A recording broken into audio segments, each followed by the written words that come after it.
मैं एक अमीर औरत के घर में कुछ पैसे चुराने के लिए चुपके से घुसा था, लेकिन उस आलीशान विला के अंदर की हालत देखकर मैं पूरी तरह से टूट गया, जो उसकी कचरा पट्टी से कम नहीं था। एक 6 पैक एब्स वाले चोर के रूप में, जिसे साफ सफाई की बीमारी थी। मैं खुद को रोक नहीं पाया और पूरी दोपहर उसके घर की क्लीनिंग करता रहा। जाते जाते मैंने एक नोट भी छोड़ दिया, जिसमें उसे दुनिया की सबसे गंदी औरत कहा और लिखा कि मैं अपनी सैलरी के रूप में 1895 युआन ले रहा हूँ। मुझे क्या पता था कि अब भी मैंने दुकान पर नूडल्स का कटोरा उठाया ही था कि अगले ही पल पुलिस ने मेरे कंधे को कसकर दबोच लिया। लेकिन हैरानी की बात यह थी कि येपचीथू ने न सिर्फ मौके पर ही पुलिस कंप्लेंट वापस ले ली, बल्कि उसके बाद वह हर दिन मुझे लंच और वॉक के लिए इनवाइट करने लगी। हर बार वह खुद ही बिल पे करती थी, जब तक कि वह रेड वाइन मेरे गले से नीचे नहीं उतर गई। अगली सुबह जब मेरी आंखें खुली तो मैं सच जानकर दंग रह गया। मैं तो बहुत पहले ही उसका शिकार बन चुका था। मेरा नाम चांग वेई है और मैं ताले तोड़ने के अपने हुनर से पेट पालता हूँ, लेकिन इस हुनर का इस्तेमाल कभी भी सही काम के लिए नहीं हुआ। मुसीबत यह थी कि गांव में मेरी माँ साल भर बीमार रहती थी और उनकी दवाइयों का खर्चा बहुत था। हर महीने जो कुछ सिक्के में कमाता था वे हॉस्पिटल के उस अंतहीन ब्लैक होल के सामने कुछ भी नहीं थे। जब इंसान को बिल्कुल कोने में धकेल दिया जाए तो उसके पास अपनी इज्जत या साख की परवाह करने की ताकत कहां बचती है। इस बार मेरा टारगेट शहर के वेस्ट साइड में एक लग्जरी अपार्टमेंट की 17वीं मंजिल पर स्थित फ्लैट नंबर 04 था। घर की मालकिन का नाम बहुत खूबसूरत था, येपचीथू। उसकी स्किन बर्फ जैसी सफेद थी, उसका चेहरा किसी पेंटिंग जैसा खूबसूरत था। सिर्फ नाम सुनने से ही एक बेहद अट्रैक्टिव और ग्रेसफुल फील आता था। मैंने पूरे 2 हफ्तों तक उसका पीछा किया था। उसका डेली रूटीन एक अलार्म क्लॉक की तरह परफेक्ट था। सुबह 9 बजे जाना, शाम 6 बजे आना। वह एक परफेक्ट ऑफिस गोअर थी जिसमें कोई कमी नहीं निकाली जा सकती थी। इस तरह के टारगेट पर हाथ साफ करने में रिस्क बहुत कम था और यह सचमुच मेरे लिए एक परफेक्ट मौका था। आज जाल फेंकने का सही टाइम था। मैंने अपार्टमेंट की लॉबी तक उसका पीछा किया। उस पतली और खूबसूरत पीठ को बेसमेंट गैरेज की तरफ मुड़ते हुए देखकर मैंने अपने मन में पूरे 10 मिनट गिने, ताकि यह पक्का हो सके कि वह वापस नहीं आएगी। इसके बाद मैंने अपनी कैप को नीचे खींचा और आराम से ऊपर चला गया। टूल्स को चुपचाप लॉक के अंदर डाला गया, कलाई को कुछ बार धीरे से घुमाया और एक क्लिक की आवाज के साथ दरवाजा आसानी से खुल गया। मैं अंदर सरक गया और हाथ से दरवाजा वापस बंद कर लिया। पूरा मूवमेंट पानी के बहाव की तरह स्मूथ था, लेकिन अगले ही सेकंड रात के बचे हुए खाने की खट्टी बदबू, बिना धुले गंदे कपड़ों की स्मेल और परफ्यूम की महक से मिक्स होकर एक अजीब सा मिक्स सेंट सीधे मेरे चेहरे पर आया। मैं एंट्रेंस पर ही जम गया। मुझे लगा कि मैं किसी गलत दरवाजे से एक कचरा डंपिंग ग्राउंड में आ गया हूँ। मैं जानता हूँ कि आजकल के यंगस्टर्स के घर थोड़े बिखरे होते हैं, लेकिन इस लेवल की गंदगी देखना मेरे लिए भी पहली बार था, जबकि मैं खुद को दुनिया का एक एक्सपीरियंस्ड बंदा मानता हूँ। सोफे पर कपड़ों का ढेर पहाड़ की तरह लगा हुआ था। यह पहचानना नामुमकिन था कि कौन सा साफ है और कौन सा बदबूदार है। टी टेबल पर लंच बॉक्स एक के ऊपर एक रखे थे और उनके अंदर अभी भी बचा हुआ खाना था। कुछ बॉक्स में तो फंगस भी लग चुकी थी। फ्लोर पर पैर रखने की भी जगह नहीं थी। कैंडी के रैपर्स, कॉस्मेटिक की बोतलें और एक्सप्रेस डिलीवरी के कार्टन चारों तरफ बिखरे पड़े थे। मुझे तो शक होने लगा कि क्या वह अपने घर में कभी जमीन पर चलती भी है या फिर वह हवा में उड़ती रहती है। शिट, क्या यह सच में उस येपचीथू नाम की परी का घर है? उसकी वह ग्रेस कहाँ गई? क्या वह इस घर के माहौल में गायब हो गई? मेरी प्रोफेशनल एथिक्स तुरंत फिजिकल डिस्कम्फर्ट की एक तेज लहर में डूब गई। मेरी रगों में बसी साफ सफाई की आदत इस हद तक गंदे एनवायरनमेंट को बर्दाश्त नहीं कर सकती थी। मेरे दिल में एक अनजानी आग भड़क उठी। इतना खूबसूरत घर जिसमें दोनों तरफ से अच्छी वेंटिलेशन थी और इंटीरियर भी इतना शानदार था, वह इसे पिगस्टी कैसे बना सकती है? ठीक है, तुम जीत गई। चोरी का काम अभी के लिए साइड में रखते हैं। अगर इस जगह को इंसानों के रहने लायक साफ नहीं किया गया तो चोरी करने के लिए पैर रखने की जगह भी नहीं मिलेगी। अगर यह बात बाहर फैल गई तो इस प्रोफेशन की सारी इज्जत मिट्टी में मिल जाएगी। अपने टूल बैग को दरवाजे के कोने में फेंक कर मैंने अपनी आस्तीनें चढ़ाई और काम पर लग गया। मैं शाम के 4:30 बजे तक लगातार मेहनत करता रहा। मैं चांग वेई, एक अच्छी पर्सनैलिटी वाला लड़का जो साल भर काम करके 6 पैक एब्स वाली बॉडी पा चुका है, एक मेल थीफ होकर भी येपचीथू के विला में पसीने से तरबतर होकर एक वॉलंटियर क्लीनर की तरह काम कर रहा था। कचरा साफ करना, टेबल पोंछना, पोछा लगाना और उन महंगे दिखने वाले कपड़ों को अलग अलग कैटेगराइज करना मेरा काम बन चुका था। किसे हैंगर में टांगना है और किसे वॉश करने के लिए अलग रखना है, सब मैंने किया। किचन के सिंक में बर्तन इतने दिनों से भीगे थे कि उनमें फंगस उगने वाली थी। बाथरूम में जाने पर वॉश बेसिन पर कॉस्मेटिक्स की बोतलें बिखरी पड़ी थी। मैं काम करते करते मन ही मन गालियां दे रहा था। यह काम 18 ताले तोड़ने से भी ज्यादा थका देने वाला था। जब मैंने आखिरी कचरे के बैग को बांधा तो खिड़की के बाहर अंधेरा छाने लगा था। अपने सामने चमचमाते लिविंग रूम को देखकर, जिसका फ्लोर इतना साफ था कि उसमें चेहरा देखा जा सकता था, मुझे राहत मिली। सब कुछ सलीके से अरेंज था और हवा में अब सिर्फ फ्लोर क्लीनर की लेमन फ्रेश खुशबू बची थी। मैंने एक गहरी सांस ली और मेरे अंदर अचीवमेंट की एक अजीब सी फीलिंग आई। ये सच में बहुत थका देने वाला था। मैं कुछ कीमती सामान ढूंढने के लिए उसके बेडरूम में गया। बेडसाइड टेबल के दराज में कुछ कैश और कुछ ज्वेलरी बिखरी पड़ी थी। काफी ढूंढने के बाद कैश ज्यादा नहीं मिला। टोटल 1895 युआन थे। हाथ में पैसे लेकर मेरे दिल को थोड़ा सुकून मिला। चलो ठीक है, इसे इस भाई की मजदूरी समझ लेते हैं। हालांकि ये पेमेंट मेरी मेहनत के मुकाबले बहुत कम थी। मैंने एक स्टिकी नोट ढूंढा और अपनी उस लिखावट में, जिसे मैं काफी स्टाइलिश समझता हूँ, एक मैसेज छोड़ छोड़ दिया। इतना खूबसूरत घर होने के बाद भी तुमने इसकी क्या हालत बना रखी है। मुझ जैसा चोर भी इसे देखकर बर्दाश्त नहीं कर पा रहा था। जैसे ही तुम ऑफिस गई मैंने सफाई शुरू कर दी। पूरा दिन लग गया इसे ठीक करने में।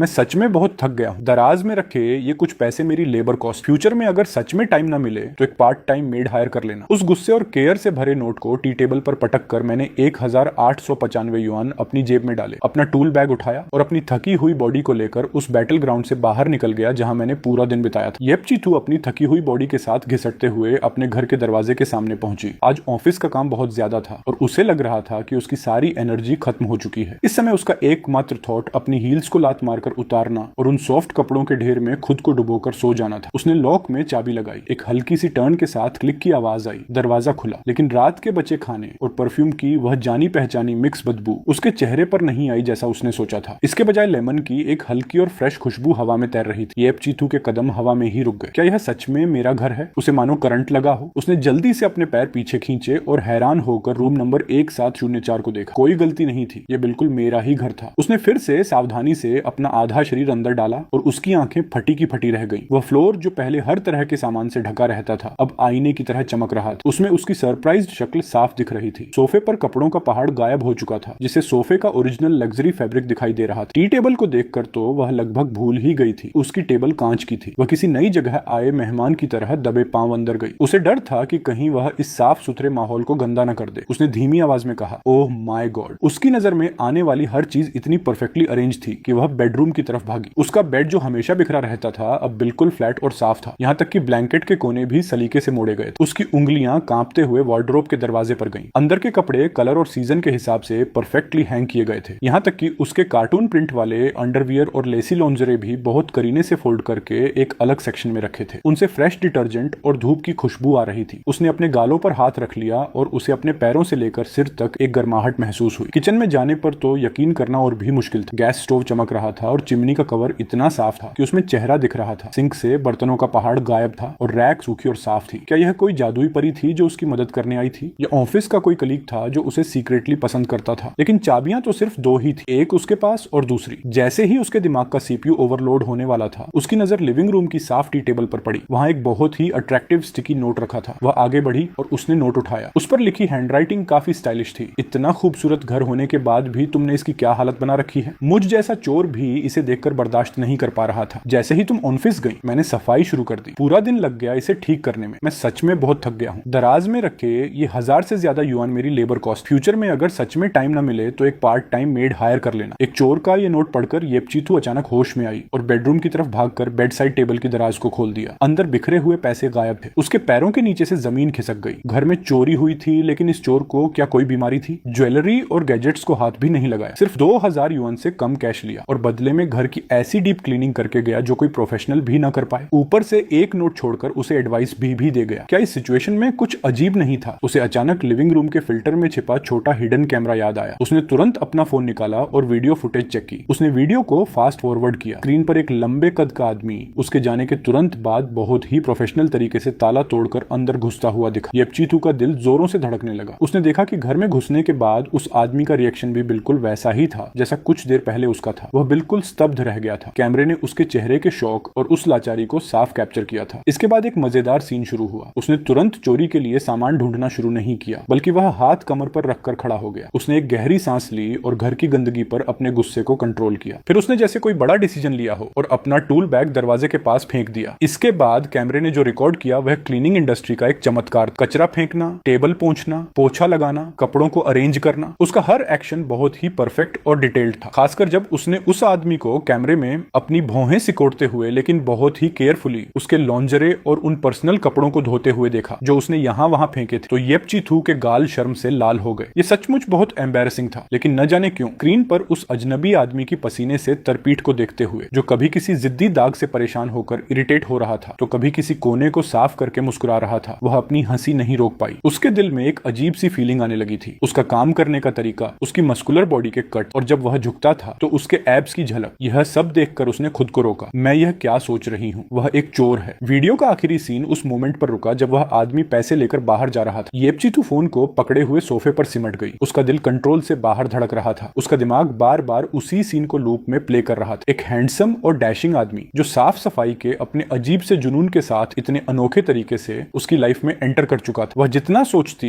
उसके गाल उतने ही गर्म होते जाते। उसने एक गहरी सांस ली और अपने दिल की धड़कन को शांत करने की कोशिश की। फिर उसने मन ही मन एक फैसला किया। उसकी उंगलियों ने फोन को अनलॉक किया और उसकी आवाज में घबराहट और एक्साइटमेंट थी। हेलो, क्या यह पुलिस स्टेशन है? मुझे एक केस रिपोर्ट करना है। मेरे घर में एक बहुत ही अजीब चोर आया था। येपचीतू के घर से निकलने के बाद सड़कों पर रात हो चुकी थी। मैं फूड स्ट्रीट की तरफ जा रहा था। जेब में 1000 से ज्यादा युआन थे, लेकिन मुझे अपनी जेब बहुत भारी लग रही थी। ये पैसों का वजन नहीं था, बल्कि मेरे दिल की बेचैनी थी। इस डील में मुझे सचमुच भारी नुकसान हुआ था। अगर यह बात मेरे प्रोफेशन के बाकी लोगों को पता चली तो वे हंसते हंसते पागल हो जाएंगे। वह इंसान जो फिजिकल और मेंटल दोनों तरह से पूरी तरह टूट चुका था, वह मैं था। और मेरा पेट भी भूख के मारे पीठ से सट गया था। गली के कोने पर चिरपरिचित ओल्ड चेन की नूडल शॉप देखकर मेरे दिमाग के सोचने से पहले ही मेरे पैर खुद ब खुद उस तरफ मुड़ गए। ओनर, एक बड़ा बाउल बीफ नूडल्स देना, एक्स्ट्रा एग भी डाल देना। मैंने उस ओनैली टेबल पर पैसे पटकते हुए कहा। मेरी आवाज से साफ पता चल रहा था कि पूरे दिन की क्लीनिंग के बाद मैं कितना थक चुका था। ओल्ड चेन ने मुस्कुराते हुए जवाब दिया, अभी लाया। लिटिल वेई, आज तुम बहुत थके हुए दिख रहे हो। मैंने बस सिर हिलाकर हामी भर दी। मैं एक खाली कोने में गया और चेयर पर बैठ गया। शॉप के अंदर से बोन ब्रोथ की तेज खुशबू आ रही थी और शहर की वह जानी पहचानी हलचल महसूस हो रही थी। इस माहौल ने मुझे थोड़ा रिलैक्स किया कि फाइनली मैं येपचीतू के घर के उस बैटल ग्राउंड से निकलकर रियल वर्ल्ड में वापस आ गया। गर्मा गर्म नूडल्स का बाउल बहुत जल्दी मेरे सामने आ गया। मैंने स्पून उठाया, नूडल्स को थोड़ा मिक्स किया और गर्म भाप को फूंक मारकर खाने ही वाला था। ठीक इसी समय पुलिस की यूनिफॉर्म पहने कुछ लोग अचानक अंदर घुस आए। कोई हिलेगा नहीं। पुलिस, मुझे संभलने का मौका भी नहीं मिला कि मेरे दोनों हाथों को झटके से पीछे खींच लिया गया। एक क्लिक की आवाज के साथ ठंडी हथकड़ी ने मेरी कलाइयों को जकड़ लिया। नूडल्स जो मेरे मुंह के पास थे वे सीधे बाउल में जा गिरे और सूप के कुछ ड्रॉप्स बाहर छिटक गए। शॉप में मौजूद सभी कस्टमर्स दंग रह गए और सबकी नजरें सीधे मुझ पर टिक गईं। मेरा दिमाग एक झटके में पूरी तरह ब्लैंक हो गया। इस प्रोफेशन में पकड़े जाना तो तय ही होता है। रात में जो ज्यादा घूमता है उसका सामना कभी न कभी भूत से होता ही है। लेकिन सब कुछ इतनी जल्दी कैसे हो गया? कैमरा, हाँ बिल्कुल पक्का कैमरा था। येपचीतू के घर में जरूर कोई हिडन कैमरा था। शिट, मैं बस सफाई करने में इतना बिजी हो गया कि अपने प्रोफेशन की सबसे इंपॉर्टेंट बेसिक गाइडलाइन ही भूल गया। एक यंग पुलिस ऑफिसर ने सीरियस होकर मुझसे पूछताछ की। चांग चांग वेई। मैंने अपना सिर नीचे झुका लिया और मेरा चेहरा शर्म से लाल हो गया। ये पकड़े जाने की शर्म नहीं थी, बल्कि इस तरह से अरेस्ट होने का तरीका मेरे लिए बहुत ज्यादा एम्बैरेसिंग था। क्या आज दोपहर आप लोग कांगवेन अपार्टमेंट के रूम नंबर 1704 में घुसे थे? ऑफिसर ने आगे सवाल किया। हाँ, मैंने एक्सेप्ट कर लिया क्योंकि कैमरे ने सब कुछ साफ साफ रिकॉर्ड कर लिया होगा। जब सारे एविडेंस सामने हो तो झूठ बोलने का कोई फायदा नहीं था। इसीलिए चलो। दो पुलिस ऑफिसर्स मुझे शॉप से बाहर ले गए और पुलिस कार में बैठा दिया। कार की विंडो से मैंने देखा कि सड़क पर लोग मेरी तरफ इशारा कर रहे थे और ओल्ड चेन का चेहरा सरप्राइज और दुख से भरा हुआ था। सब खत्म हो गया। इस बार मैं सच में फंस गया। इलीगल एंट्री और चोरी, भले ही अमाउंट छोटा था, लेकिन यह मुझे जेल भेजने के लिए काफी था। मेरी बूढ़ी माँ अभी भी हॉस्पिटल में सर्जरी के पैसों का वेट कर रही थी। मैं सच में एक बेकार इंसान हूँ। इंट्रोगेशन रूम की तेज लाइट के नीचे बैठे हुए मैंने पूरी कहानी सच सच बता दी। एक भी वर्ड नहीं छुपाया। इसमें यह भी शामिल था कि मैंने लॉक कैसे तोड़ा, अंदर की सिचुएशन देखकर मैं कैसे हैरान रह गया और न जाने क्या सोचकर मैंने पूरे घर की डीप क्लीनिंग कर दी। फिर मैंने 1895 युआन को अपनी सर्विस फीस मानकर रख लिया और उसे गंदी औरत बोलते हुए एक नोट भी छोड़ दिया। केस हैंडल कर रहे पुलिस ऑफिसर ने जब यह सुना तो उनके चेहरे के एक्सप्रेशंस देखने लायक थे। वह साफ तौर पर हंसना चाहते थे, लेकिन अपनी हंसी रोकने की वजह से उनका चेहरा अजीब बन गया था। चांगवेई, आपने जो किया उसे चोरी के बीच में अपना माइंड चेंज करके सोशल सर्विस करना या दूसरों की हेल्प करना माना जाए क्या? मैंने रो उतरा चेहरा बनाकर जवाब दिया, सर मैं अपना क्राइम एक्सेप्ट करता हूँ। मेरे हाथ सच में रुक नहीं पाए जब मैंने इतनी गंदगी देखी। मैंने उन पैसों में से एक कॉइन भी टच नहीं किया है। वे अभी भी मेरी पॉकेट में है। मैं सब वापस करने के लिए तैयार हूँ। अब जो भी पनिशमेंट देंगे मुझे मंजूर है। सारी फॉर्मेलिटीज पूरी होने के बाद मुझे लॉकअप में शिफ्ट कर दिया गया। मैं उस हार्ड बेड पर लेटा हुआ आंखें फाड़े सीलिंग को देख रहा था और मेरे दिल में अजीब अजीब थॉट्स आ रहे थे। अगली सुबह जब मैं लेटा हुआ अपनी लाइफ के बारे में सोच रहा था तब ड्यूटी ऑफिसर वहां आया। चांगवेई, जरा बाहर आओ। मुझे लगा कि शायद फिर से पूछताछ के लिए बुलाया गया है। मैं उदास मन से सिर झुकाए उसके पीछे चल पड़ा, लेकिन किसे पता था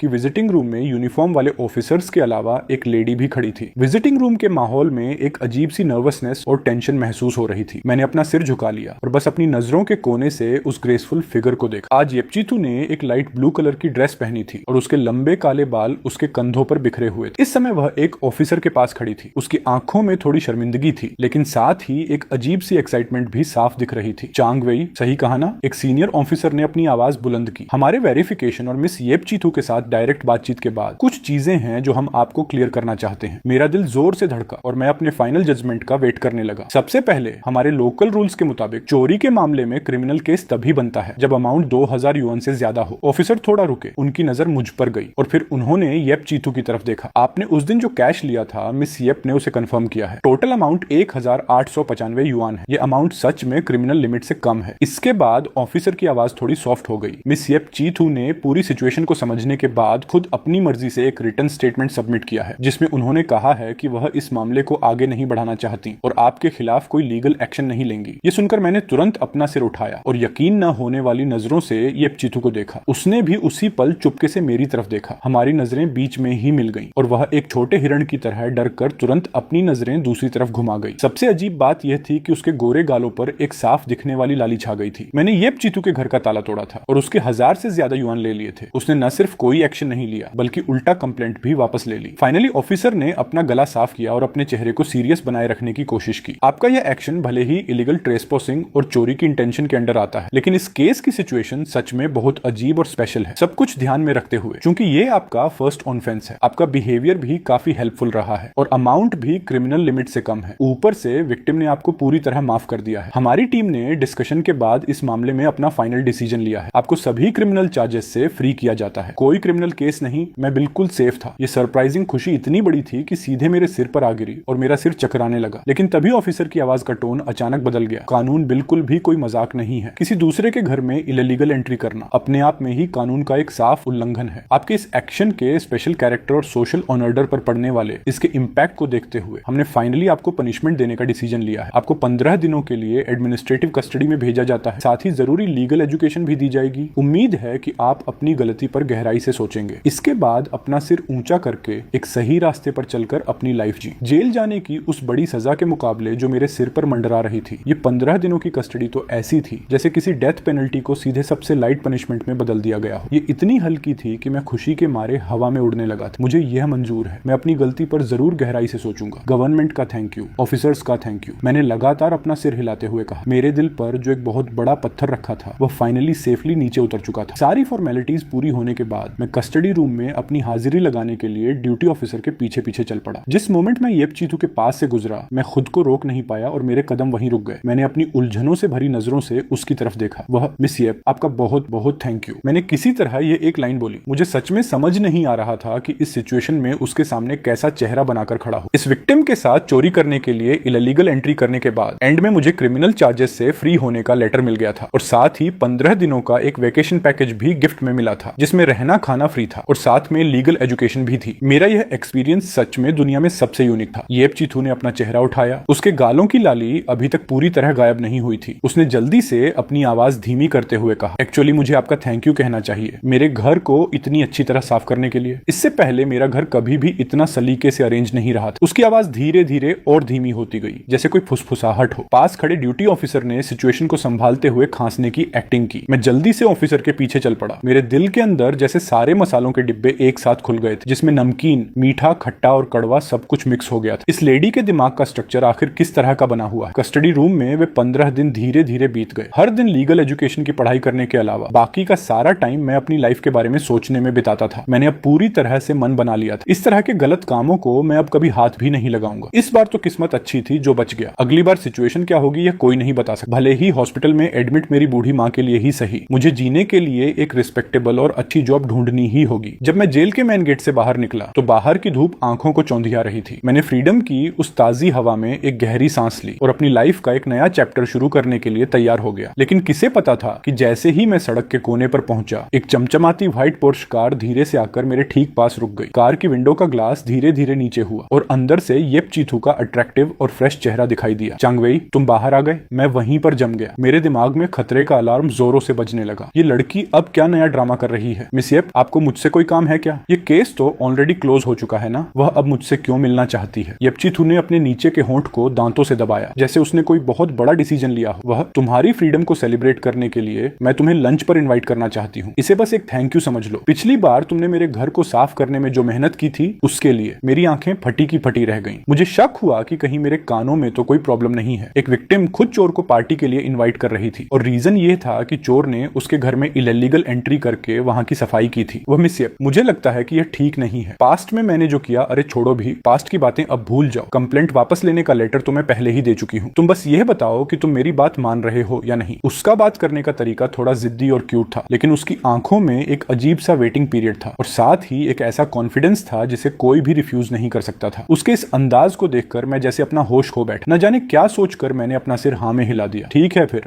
मैंने नर्वस होकर पैसेंजर सीट का दरवाजा खोला और अंदर बैठ गया। कार के अंदर बिल्कुल वैसी ही फ्रेश खुशबू आ रही थी जैसी सफाई के बाद उसके घर में थी। लेमन की फ्रेशनेस के साथ उसके परफ्यूम की एक अट्रैक्टिव महक मिक्स थी। कंफर्टेबल सीट और कार का लग्जरी इंटीरियर मुझे और ज्यादा नर्वस कर रहा था। जेल से अभी अभी छूटा हुआ मेरे जैसा एक आम लड़का इतनी खूबसूरत लड़की के साथ एक लग्जरी कार में बैठा था। ये सचमुच एक बहुत ही अजीब कॉम्बिनेशन था। येपचीथू भी थोड़ी नर्वस लग रही थी। उसने दोनों हाथों से स्टीयरिंग व्हील को कसकर पकड़ा हुआ था और पूरा ध्यान ड्राइविंग पर लगा रखा था, लेकिन बीच बीच में वह अपनी नजरों के कोने से चुपके से मुझे देख लेती थी। फाइनली कार एक बहुत ही लग्जरी और ट्रेडिशनल होम स्टाइल रेस्टोरेंट के सामने रुकी। बाहर का माहौल बहुत ही शांत और क्लासिक और अंदर का प्राइवेट केबिन तो और भी ज्यादा शानदार था। मैं आमतौर पर जिन छोटे और लोकल ढाबों पर जाता था उसके मुकाबले यह एक बिल्कुल अलग ही दुनिया थी। मेन्यू देखते समय उसकी नजरें प्राइस लिस्ट पर बिल्कुल भी नहीं रुकी। वह डिशेज के नाम पानी के बहाव की तरह लगातार बोलती चली गई। क्या तुम्हें भी कुछ ऑर्डर करना है? मैंने अपनी नर्वसनेस छुपाते हुए कहा। कुछ भी चलेगा, मुझे कोई प्रॉब्लम नहीं है। इस समय जो सीन था उसे देखकर मेरे पास डिशेज पर ध्यान देने का बिल्कुल भी दिमाग नहीं था। मेरे सिर में तो बस यह अजीब सिचुएशन ही घूम रही थी। जब एक एक करके सारी डिशेज टेबल पर सर्व कर दी गई तो उस प्राइवेट केबिन में सिर्फ हम दो ही रह गए। वहां का अजीब और रोमांटिक माहौल और भी ज्यादा गहरा हो गया। टेबल पर बेहतरीन टेस्ट वाले शानदार खानों का ढेर लगा था, लेकिन जब मैं उन्हें अपने मुंह में डाल रहा था तो ऐसा लग रहा था जैसे मैं कोई बेजान चीज चबा रहा हूँ। वह मिस येप, आपने मेरी हेल्प क्यों की और मुझे इस लंच पर क्यों इनवाइट किया? आखिर मैं तो बस एक। वे आखिरी दो वर्ड्स मेरे मुंह तक आकर भी बाहर नहीं निकल पाए, लेकिन उसका दिल बिल्कुल आईने की तरह साफ था। येपचीथू के गालों पर एक हल्की सी लाली दौड़ गई। उसने अपनी स्पून से बाउल के राइस को अनजाने में थोड़ा हिलाया और अपनी आवाज को बहुत धीमा कर लिया। स्टार्टिंग में मुझे सच में बहुत गुस्सा आया था और मैं सचमुच डर भी गई थी, लेकिन बाद में जब मैंने कैमरा फुटेज दोबारा देखी तो मुझे लगा कि आप बहुत अजीब इंसान हैं। आप बुरे इंसान नहीं लगते। वह थोड़ी देर रुकी। उसने अपना चेहरा उठाया और अपनी चमकती हुई आंखों से सीधे मेरी तरफ देखा। क्या आपने कभी किसी ऐसे चोर को देखा है जो विक्टिम के घर की डीप क्लीनिंग करने में अपना पूरा दिन लगा दे और एंड में एक स्टिकी नोट छोड़कर उसे एडवाइस भी दे? क्या आपको पता है, जब आप पोछा लगाते समय जिद्दी दागों को देखकर अजीब अजीब चेहरे बना रहे थे और जब आप मेरे लॉन्जरे को सलीके से अरेंज कर रहे थे उस समय आपके चेहरे का वह चिढ़ा हुआ और सीरियस एक्सप्रेशन वह कितना फनी लग रहा था? आपको अंदाजा है? उसका यह बोलना था कि मेरे चेहरे पर जैसे हवाइयां उड़ने लगी। मेरे गले से लेकर फोरहेड तक पूरा चेहरा शर्म से लाल हो गया। सच में उसने कैमरे का एक एक शॉट खंगाल कर देख लिया था, यहाँ तक कि वे छोटी छोटी डिटेल्स भी। ये तो सच में बहुत ज्यादा एम्बैरसिंग था। वह तो बस मेरी ओसीडी की बीमारी अचानक बढ़ गई थी इसलिए ऐसा हुआ। मैंने अपनी तरफ से बहाना बनाने की कोशिश की, लेकिन येपचीथू ने अचानक एक बहुत ही प्यारी स्माइल दी। मुझे पता था, इसीलिए मुझे आप बहुत स्पेशल लगे। उसने मेरी प्लेट में थोड़ी और डिश सर्व। अब उसका बात करने का टोन पहले से काफी रिलैक्स हो चुका था। वैसे देखा जाए तो मुझे आपका थैंक यू कहना चाहिए। उस दिन जब मैं घर आई और दरवाजा खोला तो वह साफ सफाई देखकर मुझे बहुत अच्छा लगा। इसके अलावा मैंने चुपके से थोड़ी इन्फॉर्मेशन भी कलेक्ट की, जिससे मुझे पता चला कि आपकी माँ हॉस्पिटल में एडमिट और आपको पैसों की बहुत जरूरत है। ये सुनते ही मेरा दिल धक से रह गया। मैंने अलर्ट होकर उसकी तरफ देखा। आपने मेरे बारे में इन्फॉर्मेशन निकाली? मैं? आप ज्यादा मत सोचिए, मेरा कोई गलत मोटिव नहीं था। मैं बस आपकी हेल्प करना चाहती थी। आपकी माँ के हॉस्पिटल का बिल मैंने ऑलरेडी एडवांस में पे कर दिया है। आपको फिलहाल इस बात की टेंशन लेने की बिल्कुल जरूरत नहीं है। क्या हॉस्पिटल का बिल उसने मेरी जगह पे कर दिया था? ये बात मेरे कानों में किसी बम की तरह फटी। मेरा दिमाग पूरी तरह ब्लैंक हो गया। नहीं, ये पॉसिबल नहीं है। मैं ये पैसे एक्सेप्ट नहीं कर सकता। हमारा कोई ऐसा रिलेशन नहीं है। ऊपर से मैं तो एक। मैंने बिना सोचे समझे तुरंत अपनी बात रखी। येपचीथू ने मेरी बात बीच में ही काट दी। वह थोड़ा आगे झुकी और मेरे करीब आ गई। उसके परफ्यूम की खुशबू के साथ उसकी गर्म सांसें मेरे गालों को छूने लगी। उसकी आवाज में एक अजीब सा अट्रैक्शन और अपनापन था। मैंने कहा ना कि मैंने ये पैसे आपको उधार दिए हैं, फ्री में नहीं दिए हैं। अगर आपके दिल में कोई हिचकिचाहट है तो आप इसे धीरे धीरे चुका सकते हैं। मैं इसे कैसे चुकाऊंगा? मैंने नेचुरल तरीके से कहना चाहा कि मेरे पास तो कोई ढंग की जॉब भी नहीं है, लेकिन जैसे ही मैंने अपनी आंखें उठाई मेरी नजरें उसके बिल्कुल करीब आ चुकी आंखों से मिल गईं। उसकी उन पानी जैसी साफ आंखों में इस समय मेरी बेबसी साफ दिखाई दे रही थी। इसका सॉल्यूशन बहुत सिंपल है। आप मेरे लोन को चुकाने के लिए मेरे घर की सफाई करना कंटिन्यू रख सकते हैं। आपके काम करने की स्किल को मैंने बार बार देखा है और मैं उससे बेहद सेटिस्फाइड हूँ। एक बार की सफाई का मैं आपको 1000 युआन क्रेडिट दूंगी। ऐसा क्या? एक बार के 1000 युआन? ये प्राइस तो मार्केट रेट से बहुत ज्यादा था। ऊपर से मेरे घर की सफाई करना जैसे वर्ड्स जब उसके खूबसूरत होठों से निकल रहे थे और जिस तरह का अट्रैक्शन उसकी आंखों में था, उसे इस बात का पूरा मतलब ही बदल चुका था। ऐसा लग रहा था जैसे वह सिर्फ किसी नॉर्मल काम की बात नहीं कर रही थी। मेरे सीने में दिल अब बिना कंट्रोल के जोरों से धड़कने लगा था और मैं अपनी लार निगलने पर मजबूर हो गया। उस शांत केबिन के माहौल में जैसे एक अजीब सा करंट दौड़ रहा था और रूम का टेम्परेचर भी कुछ डिग्री बढ़ गया था। अब आपका एक्चुअली क्या मोटिव है? वह चेयर पर पीछे की तरफ झुक गई। उसने हाथ में पकड़े रेड वाइन के ग्लास को धीरे से घुमाया। इसका सीधा सा मतलब वही है जो मैंने कहा, लोन चुकाना। लेकिन उसकी नजरें अभी भी मुझ पर टिकी हुई थी। उस अजीब से लंच के बाद से मेरे और येपचीथू चीथू के बीच जैसे एक बहुत ही अजीब सा कनेक्शन बन गया था। हर 3-4 दिन में उसका मैसेज बिल्कुल राइट टाइम पर आ जाता था। मैसेज का कंटेंट हमेशा एक जैसा होता था, लेकिन उसका टोन बहुत ही जिद्दी होता था। चांग वेई घर फिर से गंदा हो गया है, जल्दी आकर साफ करो। मैसेज के एंड में हमेशा 1000 युआन का पेमेंट ट्रांसफर अटैच रहता था। हर बार मैं खुद को यही समझाता था, यह तो बस लोन चुकाने का एक तरीका है और यह एक पूरी तरह से लीगल काम है। लेकिन हर बार जब मैं चाबी से रूम नंबर 1704 का दरवाजा खोलता था और उस घर को देखता था, जो भले ही पहली बार जितना डरावना नहीं था लेकिन फिर भी काफी बिखरा हुआ होता था, तो मेरे दिल में एक अजीब सी बेचैनी होने लगती थी। आखिर इस घर में मेरा स्टेटस क्या था? एक पर्सनल क्लीनर या उसकी किसी अजीब पसंद का कोई खिलौना? जब मैं सफाई करता था तो ये चीथू कभी घर पर होती थी और कभी नहीं, लेकिन जब भी वह घर पर होती थी वह सोफे पर आराम से सिमट कर बैठ जाती थी, अपने लैपटॉप पर ऑफिस का काम करती थी या फिर कोई मूवी देखती थी। हर थोड़ी देर में उसकी नजरें स्क्रीन से हट जाती थीं और सीधे मुझ पर टिक जाती थीं। वह लुक ऐसा नहीं था जैसे कोई बॉस काम की चेकिंग कर रहा हो, बल्कि ऐसा था जैसे वह मुझे एंजॉय कर रही हो, मुझे निहार रही हो। उसकी उस नजर की वजह से मेरे रोंगटे खड़े हो जाते थे, यहाँ तक कि मेरे पोछा लगाने के मूवमेंट्स भी थोड़े अजीब और अनकंफर्टेबल हो जाते थे। एक बार जब मैं किचन में गैस स्टोव पर जमे एक बहुत ही जिद्दी उनेल के दाग से फाइट कर रहा था, वह अपने सॉफ्ट स्लीपर्स पहनकर मेरे पास आई। क्या तुम्हें सिर्फ साफ सफाई करना ही आता है? मुझे भूख लगी है। डिब्बा बंद रेडी टू ईट फूड खाकर मैं पूरी तरह बोर हो चुकी हूँ। मैंने अपनी पलकें उठाने की जहमत भी नहीं उठाई। मैंने थोड़ा रूखेपन से जवाब दिया, अगर डिब्बा बंद खाना पसंद नहीं है तो खुद कुकिंग करना सीख लो, मुझे कुकिंग करना नहीं आता। उसकी आवाज में एक अजीब सा प्यारा और नखरे वाला टोन मिक्स था। तुम जिस तरह परफेक्टली काम करते हो उसे देखकर लगता है कि तुम्हारी कुकिंग भी खराब नहीं होगी, जरा अपना हुनर दिखाओ। पता नहीं उसके उस चैलेंजिंग अंदाज की वजह से या फिर मेरे अंदर खुद को प्रूफ करने की कोई दबी हुई इच्छा थी, न जाने क्या सोचकर मैंने हाथ का क्लीनिंग क्लॉथ नीचे फेंक दिया, हाथ धोए और उसके फ्रिज का दरवाजा खोल दिया। अंदर कुकिंग की सारी चीजें काफी अच्छी मात्रा में अवेलेबल, शायद रिसेंटली ही खरीदी गई थी। क्या खाना है? मैंने एप्रन बांधते हुए बहुत ही रफ टोन में पूछा। तुम्हारी मर्जी, तुम जो भी बनाओगे मैं खा लूंगी। उसी दिन मैंने फ्रिज में रखे सामान से एक सिंपल सा लंच तैयार किया, जिसमें 3 डिशेज और एक सूप था, स्वीट एंड सोर boneless rib, steamed fish, garlic broccoli और एक टोमेटो एग सूप। ये सब बहुत ही नॉर्मल होम स्टाइल डिशेज थी, लेकिन मसालों का बैलेंस मैंने बिल्कुल परफेक्ट रखा था। जब खाना टेबल पर सर्व हुआ और येपचीथू ने उस रिब्स का पहला बाइट लिया तो उसकी आंखें खुशी से बंद हो गईं। चांग वेई, ये तो बहुत टेस्टी है। वह बिना अपनी इमेज की परवाह किए बहुत तेजी से खाने लगी और मुंह में खाना भरे हुए ही तारीफ करने लगी। ये तो 5 स्टार होटल के शेफ से भी ज्यादा अच्छा है। तुम्हारी कुकिंग स्किल्स सच में नेक्स्ट लेवल है। उसे इतने मजे से खाते हुए देखकर मेरे दिल की हिचकिचाहट न जाने कैसे थोड़ी कम हो गई, यहाँ तक कि मुझे अंदर ही अंदर अचीवमेंट की एक बहुत ही अच्छी फीलिंग आई। उस दिन के लंच के बाद से येपचीथू ने मुझे बुलाने की फ्रीक्वेंसी और ज्यादा बढ़ा दी और अब उसका पूरा फोकस साफ सफाई से हटकर सीधे किचन और कुकिंग पर शिफ्ट हो चुका था। एक दिन जब मैंने उसके बताए हुए एरिया की सफाई पूरी कर ली और किचन की तरफ बढ़ने ही वाला था, उसने मुझे लिविंग रूम में बुलाया। चांग वेई, मुझे तुमसे एक बात डिस्कस करनी है। उसकी आवाज में एक छुपी हुई स्माइल थी। देखो, तुम सफाई करने में बहुत परफेक्ट हो, तुम्हारा बनाया खाना भी मेरे टेस्ट के हिसाब से बिल्कुल बेस्ट, और मुझे भी अपने डेली काम संभालने के लिए एक ट्रस्टेड पर्सन की जरूरत है। तुम ये छोटे मोटे काम छोड़ो, सीधे फुल टाइम केयर टेकर बनकर मेरे घर पर ही क्यों नहीं शिफ्ट हो जाते? फुल टाइम यहीं रहना होगा? हाँ बिल्कुल। सैलरी 10,000 युआन पर मंथ होगी और रहना खाना पूरी तरह फ्री होगा। तुम्हारी माँ के हॉस्पिटल का सारा खर्चा मैं खुद संभालूंगी जब तक वह पूरी तरह ठीक नहीं हो जाती। सारा पेमेंट मेरी तरफ से होगा। बताओ कैसा लगा? इस ऑफर को रिफ्यूज करने का तुम्हारे पास कोई रीजन नहीं होना चाहिए। 10,000 से ज्यादा की मंथली सैलरी और माँ के इलाज का पूरा खर्चा। इस ऑफर को सिर्फ लग्जरी या अच्छा बोलना बहुत छोटा वर्ड होगा। ये सीधे आसमान से टपका हुआ एक ऐसा जैकपॉट था जो सीधे मेरी सबसे बड़ी जरूरत पर आकर गिरा था। मेरे पास मना करने का कोई बहाना नहीं था और मैं मना करना चाहता भी नहीं। ठीक है, इस तरह मैंने अपना थोड़ा बहुत सामान पैक किया और ऑफिशियली येपचीथू के घर के गेस्ट रूम में शिफ्ट हो गया। मेरा स्टेटस एक पार्ट टाइम क्लीनर से बदलकर अब एक फुल टाइम केयर टेकर का हो चुका था। काम बिल्कुल वैसा ही था जैसा उसने कहा था, क्लीनिंग, कुकिंग और कभी कभी बाहर के छोटे मोटे काम। उसकी पेमेंट करने की जेनरोसिटी सच में हैरान करने वाली थी, यहाँ तक कि उसने मुझे फर्स्ट मंथ की एडवांस सैलरी भी दे दी ताकि मैं उसे घर भेज सकूं। लेकिन जिस मोमेंट में ऑफिशियली येपचीथू के घर में शिफ्ट हुआ, उस आसमान से गिरे जैकपॉट की शुरुआती खुशी बहुत जल्दी एक बढ़ती हुई बेचैनी और टॉर्चर में बदल गई। और इस टॉर्चर की इकलौती वजह खुद येपचीथू थी। वह घर पर पूरी तरह से रिलैक्स रहती थी, या यूं कहें कि मेरे सामने उसने अपनी सारी फॉर्मेलिटीज और दिखावा छोड़ दिया था। घर पर उसके कपड़े पहनने का स्टाइल दिन ब दिन बहुत ज्यादा बोल्ड और फ्री होता जा रहा था। सिल्क की पतली स्लीवलेस नाइट ड्रेसेस जैसे उसका डेली होम यूनिफॉर्म बन चुकी थी। वह मटेरियल इतना लाइट था कि उसकी बॉडी के परफेक्ट और अट्रैक्टिव कट साफ दिखाई देते थे। पहले कभी इतने पास से देखने का मौका नहीं मिला था, लेकिन अब एक ही घर में रहने की वजह से मुझे रियलाइज हुआ कि उसकी बॉडी शेप कितनी ज्यादा परफेक्ट थी। वह किसी वाइल्ड रोज की तरह थी जो पूरी तरह फ्री होकर खिलता है, बेहद अट्रैक्टिव और प्रिटी, जिससे एक अजीब सा सम्मोहन आता था। और मैं, जो नाम के लिए एक केयर टेकर, दिन ब दिन उस अट्रैक्टिव विजुअल के सामने अपनी बची कुची समझदारी और लॉजिक को बनाए रखने की पूरी कोशिश कर रहा था। मैं बार बार खुद को याद दिलाता था, चांग वेई, तुम यहाँ सिर्फ काम करने आए हो, वह तुम्हारी बॉस है जो तुम्हें सैलरी देती है, तुम्हारी माँ के इलाज का पैसा उसी के हाथ में है, भूल कर भी अपने दिमाग में कोई गलत थॉट मत आने देना। इसलिए मैंने अपनी पूरी ताकत लगाकर एक अंधे इंसान की तरह बिहेव करना शुरू कर दिया, जैसे मैं एक परफेक्ट ब्लाइंड केयर टेकर हूँ। जब वह इतने शॉर्ट कपड़े में मेरे सामने घूमती थी, मैं तुरंत अपना सिर नीचे करके टेबल साफ करने में बिजी हो जाता था। जब वह कोई सामान उठाने के लिए नीचे झुकती थी और उसकी बॉडी के कट्स दिखते थे, मैं तुरंत दूसरी तरफ मुड़कर गैस स्टोव के बर्नर को चेक करने लगता था कि फ्लेम सही है या नहीं। लेकिन ऐसा लगता था कि येपचीथू ने मेरे सब्र और कंट्रोल की लिमिट टेस्ट करने का पूरा मन बना लिया। वह बिना थके लगातार मेरे कंट्रोल की बाउंड्री पर हिट कर रही थी। टाइम इसी तरह मेरे नर्वस होने और उसके पूरी तरह रिलैक्स रहने के बीच धीरे धीरे कैलेंडर के पन्नों की तरह बीतता गया। एक वीकेंड की दोपहर, वह अपने रूम से रेडी होकर बाहर आई। चांग वेई, मेरे साथ बाहर चलो। कहाँ जाना है? मूवी देखने। कलीग ने टिकट्स गिफ्ट की हैं। नहीं जाएंगे तो वेस्ट हो जाएंगी। हम सीधे थिएटर पहुंचे, टिकट्स ली और अंदर जाकर अपनी सीट्स पर बैठ गए। जब लाइट्स ऑफ हुई और मूवी का डरावना और डार्क म्यूजिक बजना शुरू हुआ, तब जाकर मेरे स्लो दिमाग को समझ आया, शिट, ये तो एक हॉरर मूवी है। मैंने नेचुरल तरीके से अपना सिर घुमाया और पास बैठी येपचीथू को देखा। स्क्रीन की लाइट से उसका चेहरा कभी साफ तो कभी डार्क दिख रहा था। मूवी का फ्लो बहुत फास्ट था और स्क्रीन पर डरावने सीन्स लगातार आ रहे थे। जब भी स्क्रीन पर कोई भूत अचानक सामने आता या कोई डरावनी आवाज गूंजती, येपचीथू पूरी तरह कांप उठती और अपनी सांसें रोक लेती। मूवी को शुरू हुए अभी 20 मिनट भी नहीं हुए थे कि वह अनजाने में अपनी सीट से खिसक कर बिल्कुल मेरे पास आ गई। उसकी आर्म मेरी आर्म से पूरी तरह टच हो रही थी और उसकी हल्की सी कंपार्टमेंट मुझे फील हो रही थी। क्या आप ठीक हैं? हाँ, मैं ठीक हूँ। उसने अपनी जिद दिखाई, लेकिन उसकी आवाज से साफ पता चल रहा था कि वह अंदर से कांप रही थी। यहाँ का टेम्परेचर थोड़ा कम है, शायद ऐसी बहुत तेज है, लेकिन मेरी सिक्स्थ सेंस मुझे बता रही थी कि वह ठंड से ज्यादा डर की वजह से कांप रही थी। अगले ही पल स्क्रीन पर एक बहुत ही डरावना और खूनी सीन आया। कैरेक्टर की चीख के साथ ही येपचीथू के मुंह से एक डर की आवाज निकली। उसने खुद को पूरी तरह समेटा और सीधे मेरी बाहों में आकर छिप गई। एक सॉफ्ट और बेहद खूबसूरत बॉडी बिना किसी डिफेंस के सीधे मेरी छाती से आकर टकरा गई। उसके बदन की फ्रेश खुशबू थिएटर के पॉपकॉर्न की स्वीट स्मेल के साथ मिक्स होकर सीधे मेरी सांसों में समा गई। मेरा पूरा शरीर उसी पल जम गया। मेरे दोनों हाथ हवा में ही रुक गए। मुझे समझ नहीं आ रहा था कि उन्हें कहां रख। मेरा दिमाग पूरी तरह ब्लैंक था। मुझे बस अपनी बाहों में उसकी कांपती हुई बॉडी फील हो रही थी, जिसका टच बहुत ज्यादा रियल था। अगर आपको डर लग रहा है तो मत देख, घर चलते हैं, टिकट्स ली हैं तो वेस्ट नहीं कर सकते। उसने अपना चेहरा मेरी छाती में छुपाते हुए बहुत ही धीमी आवाज में कहा, लेकिन उसकी बॉडी मेरी बाहों से हटने का नाम नहीं ले रही थी। इस तरह मूवी का बाकी का आधा हिस्सा उसने पूरी तरह मेरी बाहों में ही बिताया। मैं सच में उसके लिए एक बड़े ह्यूमन पिल्लो की तरह बन चुका था। मैं 1 इंच भी हिलने की हिम्मत नहीं कर पा रहा था। एंड में मैंने बहुत ही सावधानी से अपने हाथ उसकी बैक पर रखे, इस बात का पूरा ध्यान रखते हुए कि मैं किसी गलत जगह टच न कर दूं। स्क्रीन पर क्या स्टोरी चल रही थी मुझे एक भी फ्रेम याद नहीं था। मेरे सारे सेंसर्स सिर्फ मेरी बाहों में मौजूद उस लड़की पर फोकस थे। उसके बाल मेरी ठुड्डी को टच कर रहे थे, जिससे एक हल्की सी गुदगुदी हो रही थी। उसकी सांसों की गर्माहट कपड़ों से होते हुए मेरी स्किन को फील हो रही थी। उसका वह सॉफ्ट टच मेरे बहुत करीब था। यह सचमुच दुनिया का सबसे खूबसूरत और मीठा टॉर्चर था। थिएटर की लाइट्स ऑन हुई, जो यह बता रही थी कि मूवी खत्म हो चुकी है। वह जैसे किसी गर्म चीज से टच हो गई हो। झटके से मेरी बाहों से दूर हट गई। उसके दोनों गाल बिल्कुल लाल हो चुके थे। वह तुरंत खड़ी हुई और ऑलमोस्ट भागते हुए बाहर निकल गई। मैंने एक गहरी सांस ली, अपने दिल की बढ़ती धड़कन को शांत किया और उसके पीछे चल पड़ा। घर वापस आते समय कार के अंदर एक अजीब सा साइलेंस और अट्रैक्शन था। उसका पूरा ध्यान स्टीयरिंग व्हील पर था और मैं विंडो से बाहर अंधेरी रात को तेजी से पीछे छूटते हुए देख रहा था। लेकिन कुछ देर पहले का वह सॉफ्ट टच और दिल की वह तेज धड़कन अभी भी मेरे दिमाग से गायब नहीं हुई थी। मुझे लगा कि यह बात यहीं खत्म हो जाएगी, लेकिन किसे पता था कि आधी रात को जब मैं ऑलमोस्ट सो रहा था, मेरे बेडरूम के दरवाजे पर किसी ने धीरे से नॉक किया। चांगवेई, चांगवेई, क्या तुम सो गए? दरवाजे के बाहर से येपचीथू की आवाज आई, जिसमें एक साफ डर और हिचकिचाहट थी। मैं आलस से उठा और दरवाजा खोला। सामने वह अपनी वही सिल्क की स्लीवलेस और ऑलमोस्ट ट्रांसपेरेंट नाइट ड्रेस पहने खड़ी थी। ऊपर से उसने एक लाइट जैकेट डाल रखी थी, हाथ में अपना पिल्लो लिया था और नंगे पैर खड़ी थी। उसकी आंखें थोड़ी लाल थीं, जैसे कोई छोटा खरगोश डर गया हो।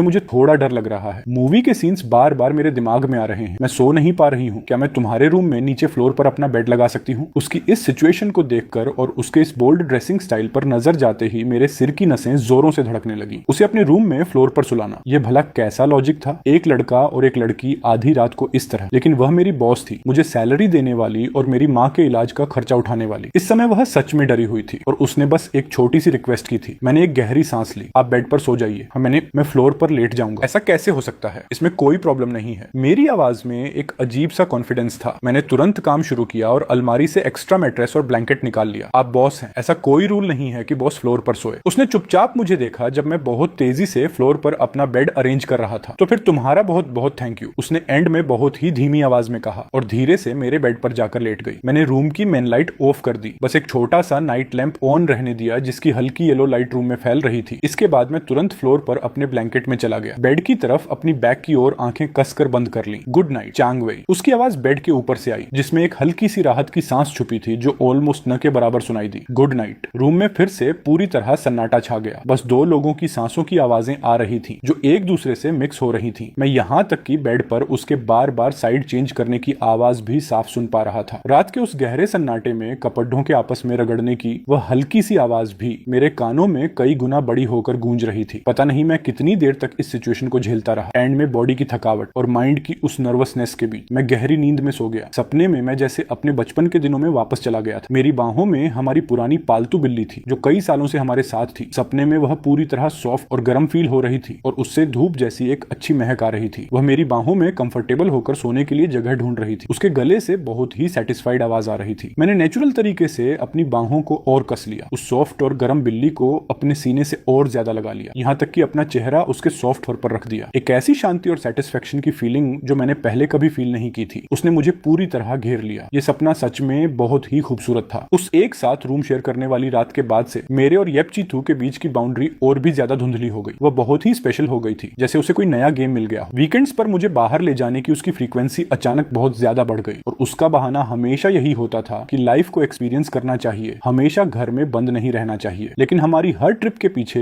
एक अजीब सा अट्रैक्शन और रोमांस साफ महसूस होता था। जब हम किसी आर्ट एग्जीबिशन में जाते थे, वह एक बहुत ही फिटिंग वाली ड्रेस पहनती थी। जब मैं नीचे झुककर किसी पेंटिंग के नोट को ध्यान से पढ़ रहा होता था, वह भी बिल्कुल परफेक्टली मेरे क्लोज आकर नीचे झुक जाती थी। जब हम नए खुले लग्जरी स्टोर्स पर जाते थे, जब वह ऐसी ड्रेसेस ट्राई करती थी जिनकी प्राइस देखकर होश उड़ जाए, वह हमेशा अपनी ड्रेस का एक कोना उठाती थी। चांग वेई, क्या यह मुझ पर अच्छी लग रही है? इन लगातार होने वाली डेट्स और एक ही घर में रहने की वजह से उसके बारे में मेरी समझ अब सिर्फ ऊपर ऊपर की नहीं रह गई थी। जब उसका मूड अच्छा होता था, वह बातों बातों में अपनी लाइफ के बारे में कुछ चीजें शेयर करती थी। मुझे धीरे धीरे समझ आने लगा कि उसका बैकग्राउंड क्या था। वह एक परफेक्ट रिच फैमिली की बेटी थी। उसके फादर ने स्टार्टिंग के सालों में एक बहुत बड़ी कंपनी खड़ी की थी। उनकी फैमिली का स्टेटस बहुत हाई था, लेकिन किस्मत का खेल देखिए, कुछ साल पहले उसके फादर को एक क्रिटिकल इलनेस हो गई। अपनी लाइफ के आखिरी मोमेंट्स में न जाने क्या सोचकर उन्होंने कंपनी के सारे मेजर शेयर्स बेच दिए और पीछे इतनी बड़ी प्रॉपर्टी छोड़ गए जो उन दोनों माँ बेटी की पूरी लाइफ के लिए काफी थी। इस बड़े सदमे की वजह से उसकी माँ अब ऑलमोस्ट पूरे साल बाहर ही ट्रैवल करती रहती थी ताकि अपना मन बहला सके। वह घर बहुत कम आती थी। येपचीथू खुद भी इन दिखावे वाली लग्जरी पार्टीज और हाई सोसाइटी के सोशल सर्कल से पूरी तरह बोर हो चुकी थी। वह इससे नफरत करती थी।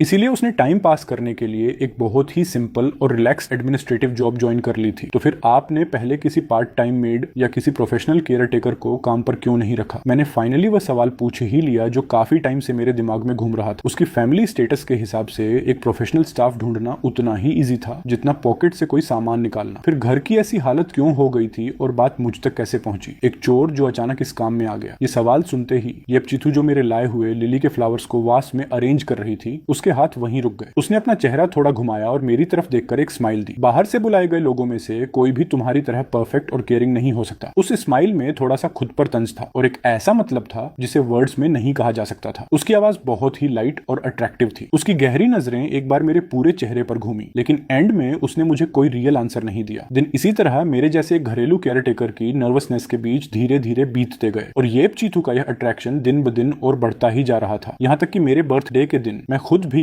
इस बात को ऑलमोस्ट भूल ही चुका था। सुबह सुबह मुझे माँ का एक विशिंग मैसेज मिला। मेरे दिल में थोड़ा सा इमोशनल फील आ ही रहा था कि तभी येपचीथू बहुत ही सीक्रेट तरीके से मेरे पास आई। चांग वेई, आज वेदर बहुत अच्छा है, घर में बंद मत रहो, मेरे साथ वॉक पर चलो। मेरे मुंह से आधा वर्ड भी नहीं निकला था कि उसने मुझे झटके से दरवाजे से बाहर खींच लिया। ये वक्त सुबह की पहली धूप से शुरू होकर शाम ढलने तक चलती रही। ऐसा लग रहा था जैसे उसने पहले से ही एक परफेक्ट शेड्यूल प्लान कर रखा था। टाइमिंग बहुत ही टाइट थी, लेकिन हर जगह उसकी केयर साफ दिख रही थी। जैसे वह मुझे उस टेक एग्जीबिशन में ले गई जिसके बारे में मैं हमेशा सोचता था, लेकिन टिकट के पैसों की वजह से कभी नहीं गया। फिर हम रूफटॉप पर बने एक घूमते हुए रेस्टोरेंट में गए जहां हमने एक बहुत ही लग्जरी और शानदार लंच एंजॉय किया। दोपहर में वह मुझे जबरदस्ती उस गेमिंग जोन में ले गई जिसका क्रेज मुझे बचपन में सबसे ज्यादा था। गन पकड़कर मशरूम्स पर निशाना लगाते समय उसका वह नर्वस अंदाज बहुत ही क्यूट लग रहा था। मॉल्स वाले गेम में भी वह बिना किसी रिदम के बस हैमर चला रही थी, लेकिन हंसते समय वह दुनिया में सबसे ज्यादा खुश और फ्री दिख रही थी, बिल्कुल एक हाई स्कूल की स्टूडेंट की तरह जो क्लास बंक करके घूमने आई हो। शाम होते होते मेरे दोनों हाथों में बहुत सारे बड़े बड़े शॉपिंग बैग्स आ चुके थे जिनमें से ऑलमोस्ट 90% सामान उसकी खुद की शॉपिंग का था। मेरे दोनों पैर इतने थक चुके थे थे जैसे वे मेरे खुद के न हो। तुम क्या खाना चाहते हो? रेस्टोरेंट तुम चुनो, पेमेंट मेरी तरफ से होगी। शहर की जलती हुई लाइट्स को अपने सामने देखते हुए थकावट के साथ साथ मेरे दिल में एक अजीब सी इच्छा जागी, क्यों ना आज रात घर चलकर खाएं, मैं तुम्हारे लिए कुकिंग करूंगा। येपचीथू थोड़ी देर के लिए हैरान रह गई और अगले ही पल उसकी आंखें खुशी से बंद हो गईं। ठीक है, फिर घर चलकर ही खाते हैं। हम पास के एक सुपरमार्केट से कुकिंग का सामान ले लेते हैं। हम पास के ही एक स्टोर में चले गए। वह शॉपिंग कार्ट को इस तरह पुश कर रही थी जैसे कोई छोटा बच्चा दुनिया की हर चीज को लेकर एक्साइटेड हो। उसे जो भी इंग्रेडिएंट इंटरेस्टिंग लगता वह उसे कार्ट में डाल देती। क्या तुम्हें यह बनाना आता है? और वह भी, मुझे तुम्हारी सिग्नेचर डिश खानी है। हम सामान से भरे भारी बैग्स लेकर वापस रूम नंबर 1704 में आ गए। किचन में मैंने एप्रन बांधा और सीधे स्टोव के पास काम में बिजी हो गया। आज उसने अपना वह रूल तोड़ दिया और सोफे पर बैठने के बजाय किचन में एक हाई चेयर ले आई। वह किचन के काउंटर के पास बैठ गई, दोनों हाथों से अपना चेहरा संभाला और चुपचाप मुझे देखने लगी। सब्जियां धोना, मीट काटना, कुकिंग करना और मसाले चेक करना, मैंने अपना पूरा ध्यान किचन पर लगा दिया। उसके कानों में सिर्फ चॉपिंग बोर्ड पर चाकू चलने की परफेक्ट आवाज और पैन में ओनेल के गर्म होने की आवाज आ रही थी। और कभी कभी मेरी आवाज आती थी कि प्लीज मुझे नीचे से वो प्लेट दे दो या थोड़ा सा धनिया पकड़ा दो। इस मोमेंट पर वह एक एक्टिव हेल्पर की तरह मेरे छोटे मोटे काम संभाल रही थी। रूम में येलो लाइट की गर्माहट फैली थी और पूरा घर एक बेहद कंफर्टेबल और शांत माहौल से भर गया था, जैसा पहले कभी नहीं हुआ था। जब एंड में सूप भी बनकर रेडी हो गया तो टेबल पर 8-9 डिशेज सज चुकी थी जो दिखने और खुशबू में लाजवाब। येपचीथू न जाने कहां से रेड वाइन की एक बोतल ले आई जो दिखने में काफी महंगी लग रही थी। उसने बहुत ही प्रोफेशनल तरीके से बोतल ओपन की और वाइन को ग्लास में निकाला। उसने मुस्कुराते हुए मेरे लिए वाइन सर्व और फिर अपना ग्लास भी फुल कर लिया। हमारे शेफ साहब के लिए बहुत बहुत थैंक यू। इतने सारे खाने और सामने बैठी उसकी प्यारी स्माइल को देखकर मेरे दिल का एक कोना जैसे पिघल कर पूरी तरह सॉफ्ट हो गया। फैमिली के साथ खाने का यह टेस्ट मैंने बहुत लंबे समय से फील नहीं किया था, लेकिन जैसे ही मैंने स्पून उठाया और इस स्पेशल बर्थडे लंच को एंजॉय करने वाला था, येपचीथू ने धीरे से अपना हाथ मेरी कलाई पर रख दिया। उसकी आंखों में एक शरारती चमक और बहुत सारी एक्साइटमेंट थी। अभी सबसे इंपॉर्टेंट पार्ट बाकी है, बर्थडे गिफ्ट। मैं हैरान रह गया, क्या अब तक का यह सारा अरेंजमेंट काफी नहीं था? उसने मुझे जवाब दिया। वह सीधे खड़ी हुई, मुझे लिविंग रूम में ले गई और सोफे पर बैठा दिया। तुम यहाँ बैठो और अपनी आंखें बंद कर लो। चुपके से देखने की बिल्कुल कोशिश मत करना। उसकी आवाज में एक प्यारा सा ऑर्डर था जिसमें मना करने का कोई चांस नहीं था। मैंने चुपचाप अपनी आंखें बंद कर ली। मेरे अंदर एक एक्साइटमेंट भी थी और हंसी भी आ रही थी। मुझे समझ नहीं आ रहा था कि यह रिच गर्ल अब क्या नया सस्पेंस क्रिएट करने वाली है। मेरे कानों में उसके बेडरूम की तरफ जाते कदमों की आवाज आई और अगले ही पल दरवाजा बंद होने की हल्की सी आवाज आई। टाइम धीरे धीरे बीत रहा था और लिविंग रूम में इतना सन्नाटा था कि मुझे अपने दिल की धड़कन साफ सुनाई दे रही थी। वह आखिर अंदर क्या कर रही थी? जब मुझसे और कंट्रोल नहीं हुआ और मैं चुपके से आंखें खोलने ही वाला था, तभी ज्वेलरी के आपस में टकराने की एक हल्की सी खनक सुनाई दी, जिसके साथ एक बहुत ही लाइट और फ्रेश खुशबू हवा में फैल गई। ये महक उसके डेली परफ्यूम से बिल्कुल अलग थी। अब तुम अपनी आंखें खोल सकते हो, उसकी आवाज आई, जिसमें एक छुपी हुई नर्वसनेस और शर्म साफ महसूस हो रही थी। मैंने धीरे धीरे अपनी आंखें खोली और उसी पल मेरी सांसें थम गई। मेरे दिल ने जैसे एक धड़कन मिस कर दी हो। लिविंग रूम की उस सॉफ्ट लाइट के नीचे येपचीथू बिल्कुल शांत खड़ी थी। उसने एक बेहद ही खूबसूरत और ट्रेडिशनल हानफू ड्रेस पहन रखी थी। नीले समंदर के रंग का वह सिल्क का लहंगा और चोली सचमुच टॉप क्वालिटी के थे। उस पर कमल के फूलों के धागों से बहुत ही बारीक और शानदार एम्ब्रॉयडरी की गई थी। उसकी डीली और लंबी आस्तीनें हवा में तैर रही थी और ड्रेस का निचला हिस्सा पानी के बहाव की तरह फ्लोर को टच कर रहा था। उसके घने काले बालों को एक बहुत ही क्लासिक और ग्रेसफुल स्टाइल में ऊपर बांधा गया था। बालों की कुछ लटें उसके गालों पर बिखरी हुई थी, जो उसकी बर्फ जैसी सफेद स्किन और पेंटिंग जैसे खूबसूरत चेहरे को और भी ज्यादा अट्रैक्टिव बना रही थी। आम दिनों में वह कभी बेहद अट्रैक्टिव तो कभी बहुत ही सिंपल और प्यारी लगती थी, लेकिन इस समय वह किसी पुरानी पेंटिंग से बाहर आई एक अप्सरा जैसी लग रही थी, बेहद ग्रेसफुल और एलिगेंट, जैसे वह इस दुनिया की हो ही नहीं। मुझे इस तरह खोया हुआ देखकर उसने अपने होठों को भींचा और एक प्यारी सी स्माइल दी, जिससे उसके गालों पर हल्के डिंपल्स उभर आए। चांगवे, हैप्पी बर्थडे। मैं तुम्हारे लिए एक डांस परफॉर्म करना चाहती हूँ, इसे मेरा बर्थडे गिफ्ट समझो। अपनी बात खत्म करते ही उसने मुझे रिएक्ट करने का मौका भी नहीं दिया। उसने धीरे से अपना सिर झुकाया, हाथ ऊपर उठाए और एक बहुत ही क्लासिक पोज ले लिया। बैकग्राउंड में एक पुराना म्यूजिक धीरे धीरे बजने लगा और उसकी बॉडी उस रिदम के साथ बहुत ही ग्रेसफुली मूव करने लगी। उसकी लंबी आस्तीनें हवा में ऐसे तैर रही थीं जैसे पानी का बहाव हो, बिल्कुल किसी धुंध या कोहरे की तरह। उसकी ड्रेस का घेरा किसी जन्नत के सीन जैसा लग रहा था। उसके डांस मूव्स बहुत ज्यादा परफेक्ट नहीं थे, यहाँ तक कि कुछ टर्न्स पर वह थोड़ी सी नर्वस भी दिख रही थी, लेकिन उसका वह पूरा फोकस, जिसमें कोई दिखावा नहीं था और उसका अपना सब कुछ इस डांस में लगा देना। इसके साथ ही उसकी चमकती आंखों में छिपा हुआ वह गहरा प्यार किसी भी प्रोफेशनल डांसर के परफेक्ट मूव से कहीं ज्यादा पावरफुल और इंप्रेसिव था। जब वह राउंड घूमती थी तो उसके काले बाल और उसकी ड्रेस का घेरा एक साथ हवा में लहराते थे, जैसे चांदनी रात में कोई नीला कमल खिल गया हो। वह इतनी खूबसूरत लग रही थी कि जब उसने मुड़कर मेरी तरफ देखा तो उसकी आंखों में एक अजीब सी हिचकिचाहट और बहुत सारे जज्बात थे। उसकी आंखों में आसमान के सारे तारे और मेरी वह दीवानों जैसी इमेज साफ दिख रही थी। टेबल पर शानदार खाना और वाइन सजी हुई थी और सामने एक बेहद खूबसूरत लड़की सिर्फ मेरे लिए उस हानफू ड्रेस में डांस कर रही थी। इस मोमेंट पर वह चोर वाली बात, वह केयर टेकर का स्टेटस, वह बॉस वाली पोजीशन, सारी बाउंड्रीज और पहचान पूरी तरह से गायब हो चुके थे। मैं सोफे पर पूरी तरह रिलैक्स होकर बैठ गया और अपने सामने इस जादुई सीन को देखने लगा। मेरे सीने में एक ऐसी फीलिंग आ रही थी जो बिल्कुल रियल नहीं लग रही थी, लेकिन वह बहुत ज्यादा स्ट्रांग थी। मू चांग वेई की ऐसी क्या औकात कि मुझे किसी किंग जैसा फील हो रहा था। और मेरे सामने खड़ी यह बेहद खूबसूरत लड़की जिसकी नजरें स्टार्टिंग से एंड तक सिर्फ और सिर्फ मुझ पर ही टिकी हुई थी। डांस का एंड उसने एक बहुत ही प्यारे से पोज और शर्माते हुए ऊपर देखने के साथ किया। लिविंग रूम में फिर से सन्नाटा छा गया। बस हम दोनों की थोड़ी तेज चलती सांसों की आवाज आ रही थी और वह अट्रैक्शन जिसे वर्ड्स में कहने की जरूरत नहीं थी, वह पहले ही पूरे रूम में एक लहर की तरह फैल चुका था। वह अपनी जगह पर शांत खड़ी थी। उसके दोनों गाल बिल्कुल लाल हो चुके थे। उसकी सांसें थोड़ी ऊपर नीचे हो रही थी और उसकी आंखों में एक बोल्डनेस के साथ साथ हल्की सी हिचकिचाहट भी थी। उसने बहुत ही धीमी आवाज में पूछा, चांग वेई, क्या तुम्हें पसंद आया? मेरे सामने खड़ी उस अप्सरा जैसी लड़की को देखकर, जिसकी आंखों में मेरे लिए गहरा प्यार था, मेरे सीने में दिल जैसे ड्रम की तरह जोर जोर से धड़कने लगा। पसंद आया? मेरी आवाज इतनी भारी हो गई कि ठीक से निकल भी नहीं रही थी। बहुत ज्यादा पसंद आया। येपचिथू की आंखें तुरंत चमक उठी, जैसे बहुत सारे तारे एक साथ उसकी आंखों में आ गिरे हों। उसके गालों की लाली और ज्यादा गहरी हो गई। वह आराम से चलकर आई और मेरे अपोजिट साइड बैठ गई। तो फिर चलो अब खाना खाते हैं। जरा हमारे चांग शेफ के हाथ का टेस्ट चेक किया जाए। बिल्कुल। मैंने अपना ग्लास उठाया और धीरे से उसके ग्लास से टच किया। वह वाइन के ग्लासेस की खनक एक सीक्रेट सिग्नल की तरह थी जिसने इस रात की शुरुआत कर दी थी, जो आगे चलकर बहुत ज्यादा स्पेशल होने वाली थी। खाना सचमुच लाजवाब था। मैंने अपनी पूरी ताकत लगा दी थी। हर एक डिश मेरी सीक्रेट और बेस्ट रेसिपी थी। हम खाना एंजॉय करते हुए दिन में देखी गई एग्जीबिशन और गेमिंग जोन की मजेदार बातें याद करके हंस रहे थे। टेबल का माहौल बहुत ही रिलैक्स और खुशनुमा था। वह मुझे बार बार वाइन ऑफर कर रही थी। लाइट्स और वाइन के असर से उसकी खूबसूरत आंखें और भी ज्यादा अट्रैक्टिव लग रही थी, जो सीधे दिल पर वार कर रही थी। वाइन का टेस्ट बहुत ही स्ट्रॉन्ग और फ्रूटी था। मेरी वाइन पीने की कैपेसिटी वैसे कभी खराब नहीं रही है। आम दिनों में अगर मैं थोड़ी ज्यादा देसी ड्रिंक भी ले लूं तो मुझे कोई फर्क नहीं पड़ता, लेकिन पता नहीं क्यों आज रात सिर्फ कुछ ग्लासेस वाइन पेट में जाते ही एक अजीब सा तेज नशा अचानक मेरे अंदर बढ़ने लगा। मेरा सिर बहुत भारी होने लगा और मुझे चक्कर आने लगे। सामने की चीजें धुंधली होने लगी। मेरे अपोजिट बैठी येपचिथू का वह मुस्कुराता हुआ चेहरा जैसे किसी फिल्टर के पीछे धुंधला सा दिख रहा था, जो इतना खूबसूरत था कि रियल नहीं लग रहा था। मेरी बॉडी के अंदर जैसे किसी ने आग लगा दी हो। मेरा गला और मुंह पूरी तरह सूख रहे थे और मेरे दिल की धड़कन का बैलेंस पूरी तरह बिगड़ चुका था। मैंने अपना सिर थोड़ा हिलाया, खुद को होश में लाने की कोशिश की, लेकिन चक्कर और ज्यादा बढ़ने लगे। क्या हुआ चांग वेई? क्या तुम्हें नशा हो गया है? येपचिथू की आवाज में एक फिक्र साफ महसूस हो रही थी। वह थोड़ा और मेरे करीब आई। उसकी गर्म सांसें मेरे कानों को छूकर गुजरी। मैंने अपनी आंखें उठाकर उसे देखा। उसका चेहरा मेरे बिल्कुल पास था। उसकी उन आंखों में जहां कुछ देर पहले एक शर्म और एक्साइटमेंट थी, न जाने कब वह गायब हो चुकी थी और उसकी जगह एक ऐसी चालाक स्माइल आ चुकी थी जैसे उसका मिशन पूरा हो गया हो। बिल्कुल वैसी ही जैसे किसी बिल्ली को उसकी पसंद की फिश मिल गई हो। ये ठीक नहीं है। इस वाइन में कुछ मिक्स है। ये थॉट बिजली की तरह मेरे इस भारी दिमाग में आया, लेकिन अब बहुत देर हो चुकी थी। एक बहुत ही अजीब सी कमजोरी मेरे पूरे शरीर में फैल गई। मैंने पूरी ताकत लगाकर खड़े होने की कोशिश की, लेकिन मेरी बॉडी का वह मूवमेंट पूरी तरह बेकार गया। मेरे हाथ इतने कमजोर हो चुके थे कि उन्हें उठाने की ताकत भी नहीं बची थी। मैंने बहुत मुश्किल से एक वर्ड बोलने की कोशिश की, लेकिन तभी मेरे सामने पूरी दुनिया गोल गोल घूमने लगी और इसके ठीक बाद मेरा कॉन्शियस माइंड पूरी तरह से अंधेरे में खो गया। होश खोने से ठीक पहले के उस धुंधले सीन में मैंने देखा कि येपचिथू सीधे खड़ी हो गई। उसके चेहरे पर शर्म और जीत की एक अजीब सी मिक्स फीलिंग थी, जैसे उसे पूरा भरोसा हो कि वह जीत चुकी है। उसके खूबसूरत हाथों ने धीरे धीरे उसकी कमर की तरफ जाकर उस शानदार हानफू ड्रेस की सिल्क की बेल्ट को ओपन कर दिया। लाइट की रोशनी में उसकी सॉफ्ट स्किन चमक रही थी। वह थोड़ा नीचे झुकी और मेरे करीब आई। उसकी उंगलियों से वही फ्रेश खुशबू आ रही थी जिससे वह मेरे गर्म माथे को सहलाने लगी। उसके बाद धीमे वर्ड्स मेरे कानों में गूंज रहे थे और आखिरी सीन जो मेरी आंखों के सामने आया वह था उसके होठों पर सजी एक बेहद अट्रैक्टिव, शर्मीली लेकिन बोल्ड स्माइल। और इसके बाद मैं पूरी तरह अंधेरे में डूब गया। जब मेरी आंखें खुली तो विंडो से आती तेज धूप सीधे मेरे चेहरे पर पड़ रही थी, जिसने मुझे जगा दिया था। मेरा सिर ऐसे दर्द कर रहा था जैसे अब भी फट जाएगा। मैंने अपनी पलकें थोड़ी उठाई और सामने का सीन धीरे धीरे साफ होने लगा। छत पर एक अजीब सा